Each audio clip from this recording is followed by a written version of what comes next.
আরব সাগরের তীরে অবস্থিত ভারতের ব্যস্ততম বাণিজ্য ও শিল্পনগরী হল মুম্বাই। আকাশপথে এলে মুম্বাই এয়ারপোর্ট দিয়ে, আর রেলপথে এলে ছত্রপতি শিবাজি টার্মিনাস দিয়ে মুম্বাই শহরে পৌঁছে যাওয়া যায়। আশ্চর্যের বিষয় হলো, ব্যস্ততম শহর হওয়া সত্ত্বেও এখানকার ট্রাফিক কন্ট্রোল সিস্টেম এত শৃঙ্খলাবদ্ধ ও উন্নত যে রাস্তায় যানজট প্রায় দেখাই যায় না। নির্দিষ্ট সংখ্যায় প্যাসেঞ্জার নিয়ে ট্যাক্সি যাতায়াত করে, বাস স্টপেজে খুব সামান্য সময় দাঁড়ায়, যাত্রীদের খুব সতর্ক থাকতে হয় বাসে ওঠানামার জন্য।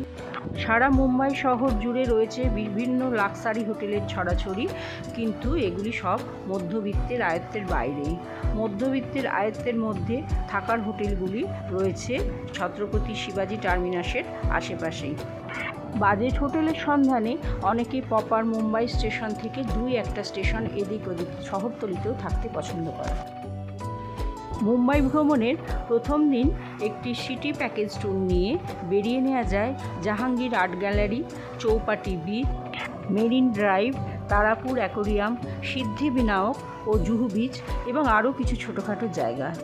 চৌপাটি ও জুহু বিচে মজা নেওয়া যায় বিভিন্ন রকম স্ট্রিট ফুড, ফালুদা, পাওভাজি, ভেলপুরি, বড়া পাও, ছোটো পাও, বিরিয়ানি ও নানান রকম ড্রিঙ্কসের। দ্বিতীয় দিনে ঘুরে নিতে হবে গেটওয়ে অফ ইন্ডিয়া এবং এলিফ্যান্টা। এই গেটওয়ে অফ ইন্ডিয়াই হলো বিদেশ থেকে জলপথে ভারতের প্রবেশদ্বার। 1911 সালে রাজা পঞ্চম জর্জ ও রানী মেরি দিল্লির দরবারে অংশ নিতে এই পথেই ভারতে এসেছিলেন। তাদের সম্মানে এখানে শ্বেত তোরণ বানানো হয়েছিল। সেই ঘটনাকে স্মরণীয় করে রাখার জন্য পরে এখানে 26 মিটার উঁচু এই মিনারটা বানানো হয়েছিল।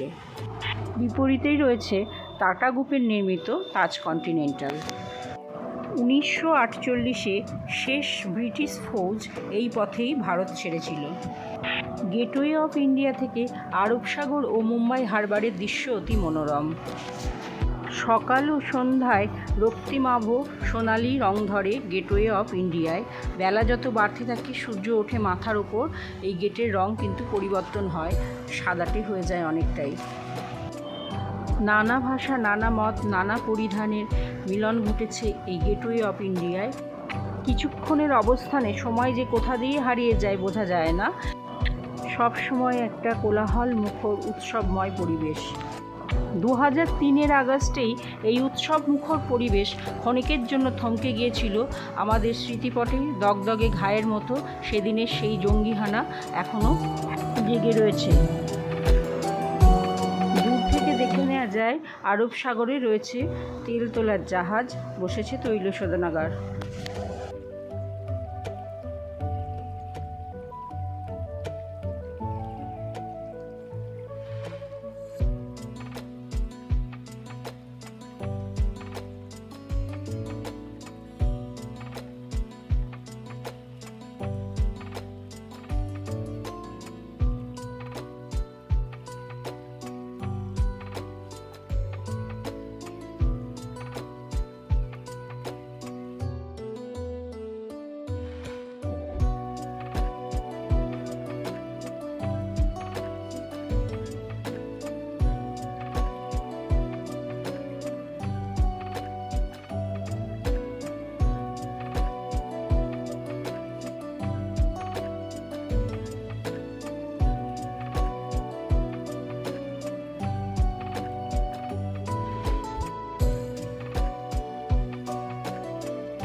এখান থেকেই পাওয়া যায় এলিফ্যান্টার টিকিট।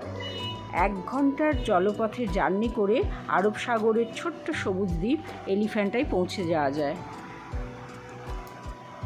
সারা যাত্রাপথে সঙ্গী হয় এই শীগালগুলো। সোমবার ছাড়া প্রতিদিন সকাল 9:30 থেকে সন্ধ্যা 6টা পর্যন্ত খোলা থাকে এলিফ্যান্টার দ্বীপ। শেষ স্টিমার এলিফ্যান্টার দ্বীপ ছাড়ে বিকাল 5:30টায়।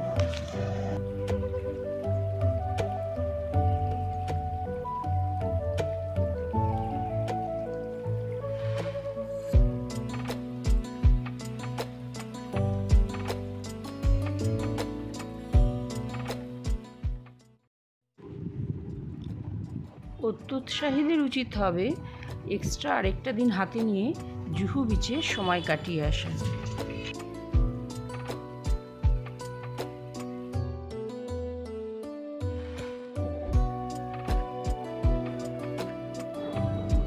দ্বীপ থেকে গুহার মুখ পর্যন্ত রয়েছে টয় ট্রেনের ব্যবস্থা। 28টা পিলারে ভর করে 5000 বর্গমিটার জুড়ে 9টি গুহা মন্দির এলিফ্যান্টার। 8টি পিলার বিধ্বস্ত, অসাধারণ ভাস্কর্য মুগ্ধ করে যাত্রীদের। হিন্দু রাজা দ্বিতীয় পুলকেশীর তৈরি গুহা মন্দিরে উপাস্য দেবতা শিব, ভাস্কর্যে বৌদ্ধ ও জৈনদেরও প্রভাব রয়েছে। অসাধারণ ভাস্কর্য হার মানায় অজন্তা ইলোরার গুহাচিত্রকেও। ওয়ার্ল্ড হেরিটেজেও স্থান পেয়েছে স্যাঁতস্যাঁতে ছায়াময় পরিবেশের এই গুহা মন্দিরগুলি। রয়েছে নটরাজ রূপী শিবের মূর্তি, গণেশ, পার্বতী, 3 মাথা মহাদেব, আরও নানান পৌরাণিক উপাখ্যানের চিত্র। মুম্বাই ভ্রমণে অবশ্যই উচিত হবে এই গুহার মধ্যে লুকিয়ে থাকা ইতিহাসের সাক্ষী হওয়া। উচিত হবে সাথে 4টে দিন জুড়ে নিয়ে গোয়া ভ্রমণও সাঙ্গ করা। ডেসক্রিপশানে দেওয়া রইল গোয়া ভ্রমণের ভিডিওর লিঙ্ক।